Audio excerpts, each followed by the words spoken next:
God is good all the time. And I finally got into starting to separate out my herb seeds and get them saved up. So I thought I would do a brief mini series on some of the different seeds from some of the different herbs that I'm saving so you can see how I do it. So today my focus is on the Feverfew, which is very easy, and the Calendula, which is also a very easy one to save.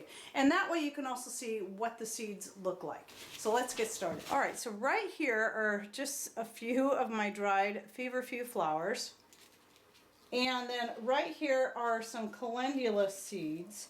And this is what, these are some small ones. I should have saved some big ones. I was already getting into this before I even thought of making a video, so I got a lot of these already broke up. But this is what the seed heads look like on the Calendula after the flowers have dropped. Now here's the interesting thing about Calendula that I didn't know last year when I was collecting seed, is that every part of this is a seed. I got suspicious as I got looking closer to each part, that wondering if each part was a seed, because they each had this ridge, even though each seed looks different from the other depending on what part of the flower head it's coming from, or the seed head. So I'm going to break this apart. Just go like that, and every part of this, except for the stem itself in the very, very center, is a seed. And then I'm going to show you a close-up. You'll see how each one looks a little bit different. Now I have I have a mix of Calendula, so they're all different. Some are big, some are small.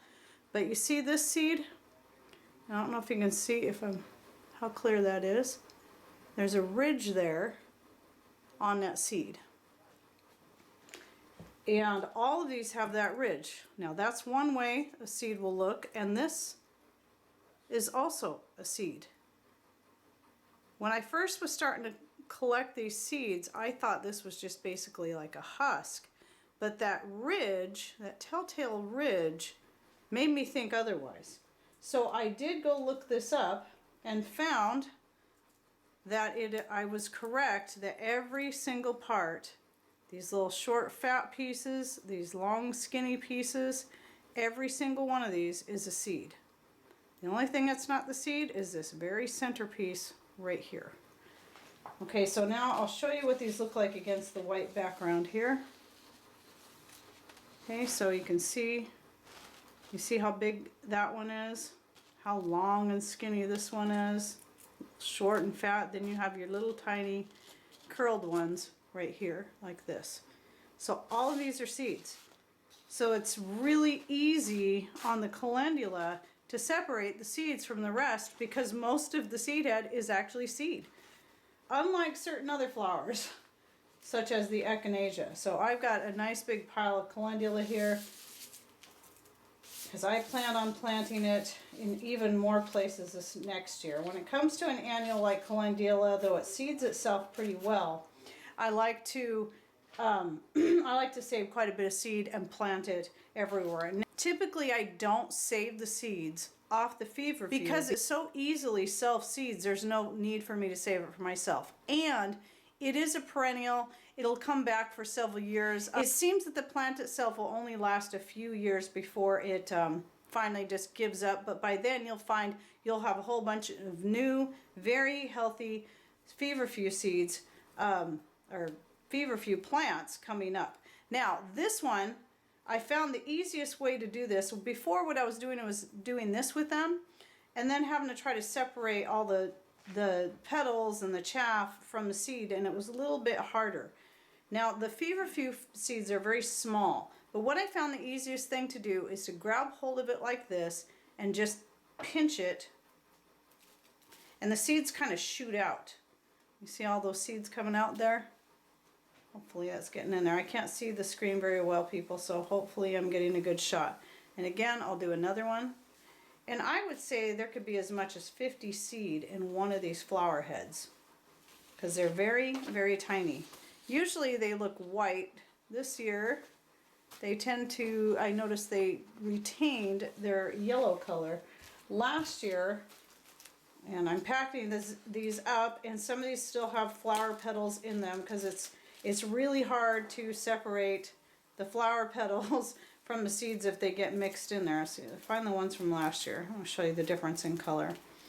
Okay, so here's the difference. Here's last year's and here's this year's. They're just a little more yellow this year for some reason. So anyway, that's it on the Calendula and the Feverfew and how easy it is. Now, the thing is, with saving the Feverfew seed, if you're already growing it, you're probably not going to want to save it for yourself. But if you're wanting seed to give away or to sell to other people, this I'm finding is the easiest way to do it on the Feverfew. And then again on the Calendula, just remember every part is a seed. Just look for that telltale ridge on the back. It kind of makes me think of an alien or a lizard.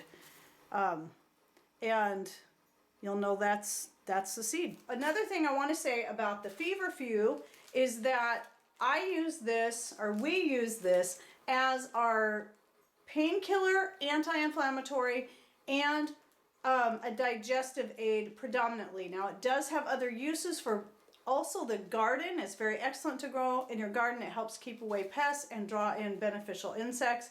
But I also have a video on that when it's growing in the garden so you can see what it looks like, and I will be posting that in the cards right up here so you can find that. And I also believe I have a live show. I don't think I did just a short video. The live shows are longer on the Calendula and what I use it for, and the medicinal benefits of Calendula and why you might want to grow it. It does grow very easy. It's beautiful. But you'll see it in some of my other garden videos as I'm going through. You'll see it growing. But I use the Calendula mostly in teas because it's very healthy internally, but also externally in a lot of skincare products. I use it in my homemade infused oil that I also use to make my own skin cream, and that I also use now in making my lip balm. And it just has many great uses that are wonderful for the skin. It just makes a good healthy skin, but it's also very medicinal and healing different things from burns and scratches and rashes and stuff like that. So I will link to that. Like I say, I think it's a live show video, and hopefully I'll do a shorter one maybe this next summer, but I'll link to that one right up here as well, so you can go check that out and see what Calendula looks like, and maybe consider growing that. And then one more thing I forgot to say earlier in the video is since I hadn't planned on doing the videos on the seed saving and all that, I just didn't think about it, is that I take all of my flower heads, and sometimes it's a whole stalk, like with the woolly lamb's ear. I put them in paper bags, and some stuff like the borage can be more tricky trying to keep it from molding, so I try to stir it up all the time, keep it in a place that gets good air circulation and heat so that they'll dry out really well without molding. And then once they're fully dry, that is when I start saving them. So finding a good place to do that may be kind of tricky as far as space. You also might find hanging some of these things in various places to dry will work well. However, with things like your borage, your amaranth, and your woolly lamb's ear, the seeds will just start falling all over the place, so you'll need to have something below them to catch the seeds if you're going to do it that way, so hanging it over a bucket or whatever. Anyway, that's how I do it. So be watching for the next video to come out, which is going to be on saving marshmallow seed and the yarrow seed. And the marshmallow is the most labor intensive one to me, and what I'm hoping, I'll show you how I do it, but I'm hoping that there'll be some people out there that have some better ideas on an easier way to save the marshmallow seed. Alright, well, I hope you enjoyed this video and that you learned something new. Thanks for watching, take care, and God